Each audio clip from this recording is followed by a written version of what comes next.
Hello, I am Enrique Quesada, and this is Mexico Centered, a podcast from the Center for the United States and Mexico at Rice University's Baker Institute for Public Policy. Mexican President Andrés Manuel Lopez Obrador has remained clear on his intent to center the country's energy policy around the state-owned Pemex. An antagonist of the 2014 energy reform passed by the Peña Nieto administration, Lopez Obrador has effectively halted its implementation and has instead argued for self-sufficiency through increased oil production by Pemex. Many energy experts question the viability of these measures, citing the rising costs of production and exploration, a lack of infrastructure, and the importance of other energy sources. How is Lopez Obrador's vision for Pemex a look to the past, and why is this not a viable path? Why is the current administration's goal of self-sufficiency not the best way to achieve resiliency in the energy sector? To answer these questions, I called Isidro Morales. Isidro Morales is a non-resident scholar at the Center for the United States and Mexico and a senior professor and researcher at the School of Government and Public Transformation at the Monterrey Institute of Technology and Higher Education. In addition, Morales is editor-in-chief of Latin American Policy, a biannual journal distributed worldwide by Wiley Blackwell. Here's our conversation. Isidro Morales, non-resident scholar at the Center for the United States and Mexico, thank you for accepting the invitation to be on the podcast. Thank you very much for your invitation. I'm glad to have you back to talk about the vision for Pemex that President Lopez Obrador has put forth. You recently published a research paper titled The Future of Pemex, a return to a state-centered model or a means to strengthen Mexico's energy resilience. In this paper, you discuss the current administration's plans for Pemex, how they view the company, and two possible and different roles that Pemex could play. And as the title suggests, on the one hand, there is the possibility of a return to a state-centered model, and on the other, a focus on resiliency and sustainability. So just to set the stage, what does this state-centered model consist of, and how is this a look to the past? Okay, thank you for the question. Well, when I talk about state-centered, I mean two things. The first one is that what I call the renter state. By renter state, I understand the goal of the Mexican government to exploit or to optimize most of the oil income coming from production. As we know, in the energy industry, rents and windfalls come from crude oil for upstream production. It doesn't come from gas because, as we know, especially in North America, gas prices are very low. It doesn't come from petroleum products because, as we know, the margins for refining gasolines or any other oil product is quite competitive and it's not too high. So, and it's the same with electricity. So when I talk about rents and to optimize the rent is in the upstream sector of oil production, okay?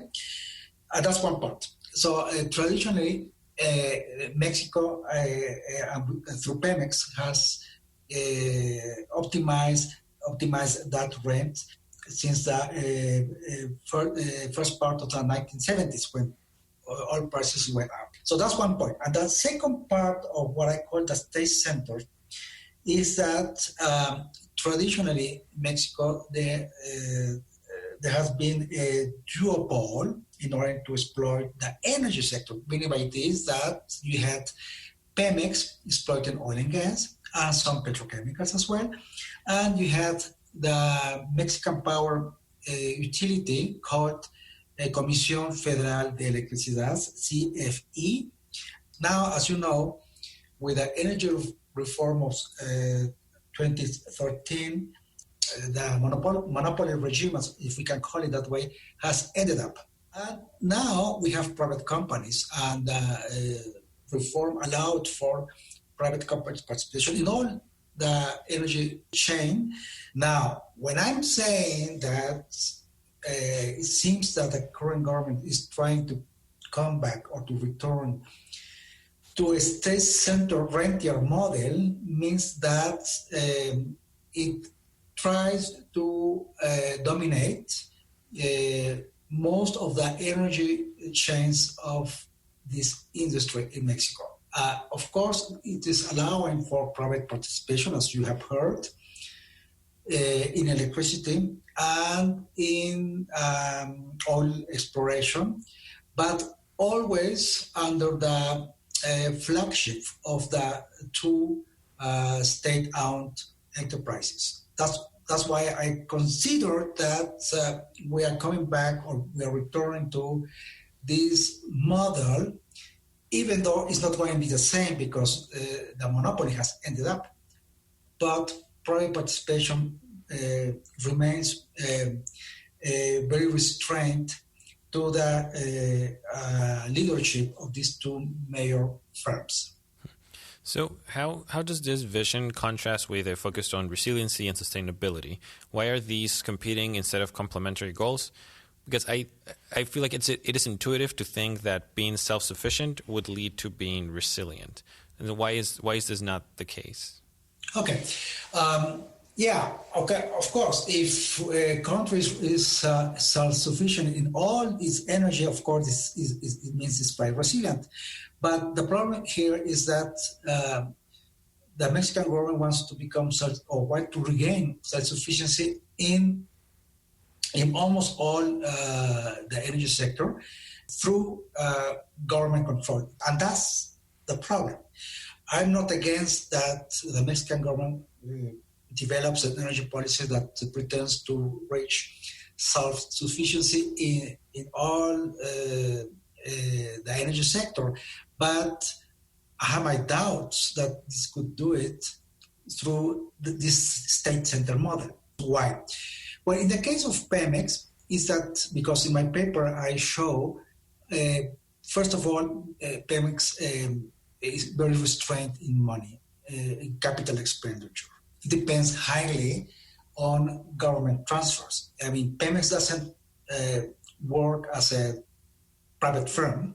It doesn't work as a competitive firm in the sense that what it produces is to optimize its gain in order to make its investments. It doesn't work like that. And that's why oil production is declining, but also gas production is declining. And as you know, the deficit in oil products production is also enhancing. We are importing more and more gasoline. So we have a deficit in almost all the hydrocarbon chains. This new government pretends and has mandated to Pemex to become self-sufficient as it was in the past. But the situation is not the same anymore. The future of oil production will come from deep water. We know that according to the energy reform, Pemex has most of the shallow waters and the onshore fields to exploit. And it's doing quite well. The problem is that the government wants to increase Pemex oil production in around 7,000 barrels per day from here to the end of the regime in 2024. I don't have doubts that Pemex can stop the decline in production, and apparently it's doing that now. But my doubts are whether Pemex will increase in 7,000 barrels a day from here to 2024. So the energy reform opened to private investors in order to share the risk with the state, not necessarily with Pemex, but with the state, in order to increase that production. But since the government wants to become self-sufficient through state leadership, that's why we have this problem and these restraints. In the case of gas, which is more controversial, in the case of gas, we're importing around 60 to 80% of Mexico's consumption, which is too high. I understand that the Mexican government wants to increase gas production in order to reduce imports. But I don't see how the Pemex is going to do it, because again, it's Pemex that has to do it. And if you look at the current outlook that the Mexican government has presented, it seems that most of the new increase in gas production will come from wells where gas is associated to oil. The problem is that these are two different products. Oil and gas, hydrocarbons, but they have to be treated differently because, as you know, gas it evaporates and oil is liquid. So you have to have the technology and the infrastructure in order to recollect the gas that is associated to oil, and then the capacity to transmit. You can transmit oil through pipelines, but it's for oil, and gas through pipelines that are appropriate to gas. So it's not the same. It's not just that easy to increase oil production and then gas associated, and then we have the gas. You have to have this oil infrastructure and this capacity in order to manage your new gas production. And what happens is that sometimes Pemex has to vent gas or to flare it. In order to alleviate the increase of imports, the Mexican government could decide to open investments in the north, because in the region of Burgos, which is located in Monterrey, Tamaulipas, and Coahuila, we have a very good reserves of non-associated gas. And that gas has produced even 40% of overall production 10 years ago, and I show it in my graphs. Now it's around 15%. Why? Not because there's no gas. Mexico has gas, but because investments, they fell down. And why? Because Pemex is not interested in increasing investments in non-associated gas because there's no oil. And that's the problem of a rentier state. That's why I think that to look for self-sufficiency in a state-centered rentier model is not only bad, but it's going to increase the vulnerability of the overall energy systems in the country. So, given that this seems, this kind of look to return to a state-centered model, an ill-guided proposition, I think this makes a lot of sense to me, but I see like two challenges here, so I was wondering if you could talk about them briefly. One is, on the one hand, it seems like every president that comes in, they have this 6-year term, and they're trying to maximize, whatever benefits they can get, instead of looking to like longer term visions. So how much do you think there's just like a play with symbolism of Pemex as a sign of sovereignty? And then the second challenge, I think, is in Mexico's high dependence on the oil revenue or the energy sector revenue that they get, especially, as you said, from oil. So how does this play a role into this vision? Well, that's not very easy to answer, but let me, of course, we have this energy policy which is short-term because it's a government policy. And I understand that. I'm not that pure academic just to say that. Of course, I do understand politics. But I think that you can make a balance. Of course, Pemex has a capacity and has to increase its own production. I'm not against that. That's one of the mandates that comes from the Calderon years. And Pemex can do it. I don't have any doubts. They have the engineering, they have the capacity, and part of the money, which is not easy, but they could have money now because it's a priority for the current government. Okay? So I'm not against that. They can do it. But what I might doubt is that you mandate to do it in 7,000 barrels. No, you cannot mandate a company just do it that way. No. A company, even if it's a state-owned company, must know very well what kind of blocks she has. And then to see, well, this block, I have to keep the balance, the geological balance between gas, pressure, and oil, and so on and so forth. I have the technology, yes, I have the technology. But you never know if you're going to produce 500,000 barrels more or 1 million barrels more. You cannot do it in advance. You cannot make a technical assessment. But my point is that we're coming back to this energy policy of mandating. You have to increase in 700,000 barrels per day in 5 years. And you have to increase in such an amount of gas in 5 years. And you have to increase the production of gasoline in such an amount in 5 years, okay? You cannot run a company like this.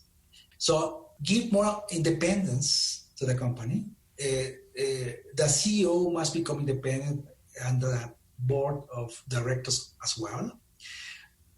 We don't have that independence now. Even the energy reform didn't do that. Pemex is still subordinated to the Ministry of the Treasury, to the Ministry of Energy, and look at the executive. Because all the energy plans that Pemex is following now come from Lopez Obrador. It's the president that decides that. And it must be the other way around. It must be the CEO of Pemex with a board, with all the assets the company has to decide. And of course, the strength of Pemex is in upstream oil, definitely. But not necessarily in gas, and not necessarily in gasoline. Now, going back to your question of sovereignty, as I say in my paper, Pemex has become the symbol of Mexico's sovereignty in its own natural resources, especially oil and gas. If you open to private investor participation in order to increase your production, either in gas, oil, or even in refinery, you are not compromising your the property of your natural resources. I mean, even the reform, all the changes in Chapter 27, Chapter 25, Chapter 28, they say openly that natural resources belong to the nation. So that they didn't change that. So to allow for private participation, to allow for private contracts, doesn't mean that you compromise your sovereignty, because your resources are still in possession of the state or the nation. And if you say, well, but I want to share the rent, no? Because now I'm trying to optimize my rent. But if I make a contract with a private company, of course I have to share part of the rent because I have to give them a profit. Yes, of course you have to do it, as you have to give a profit to the Pemex. But if this led you to increase your overall production, you have first more production and then more income. So you have more profits, and you can have it through fiscality. There are different mechanisms in order to tax oil production by private investors, as the 3 rounds showed very well. So that's why the linkage between sovereignty and oil resources has become a trap now. It was not a trap in the 30s, no.